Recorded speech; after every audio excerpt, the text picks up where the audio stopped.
এবং অন্য জায়গায় বলেন, আউযু বিল্লাহি মিনাশ শাইতানির রাজীম, وجزاء سيئة سيئة مثلها فمن عفا وأصلح فأجره على الله إنه لا يحب الظالمين।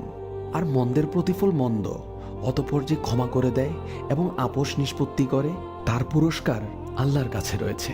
নিশ্চয় আল্লাহ জালিমদের অপছন্দ করেন। সূরা শূরা আয়াত নাম্বার 40। হযরত আবু হুরায়রা রাদিয়াল্লাহু তাআলা আনহু হতে বর্ণিত, রাসূল সাল্লাল্লাহু আলাইহি ওয়াসাল্লাম বলেন, সদকা করাতে সম্পদের ঘাটতি হয় না। যে ব্যক্তি ক্ষমা করে আল্লাহ তার মর্যাদা বাড়িয়ে দেন, আর যে কেউ আল্লাহর সন্তুষ্টি লাভে বিনীত হলে তিনি তার সম্মান প্রতিষ্ঠিত করে দেন। সালাউদ্দিনের বাবার বিপরীতে চলুন আমরা একটু নিজেদেরকে তুলনা করি। নিজের ছেলের হত্যার আসামিকে ক্ষমা করা তো দূরের কথা, রিকশাওয়ালা মামা 5 টাকা বেশি চাইলেই তাকে মারার জন্য চটে উঠি। নিজের কর্তৃত্বাধীন কর্মচারী স্টাফরা একটু থেকে একটু কম বেশ করলেই তাদেরকে ইচ্ছে মতো কথা শুনিয়ে দিই, যেন কথা শুনিয়ে দিলেই ভুলগুলো শুধরে যাবে।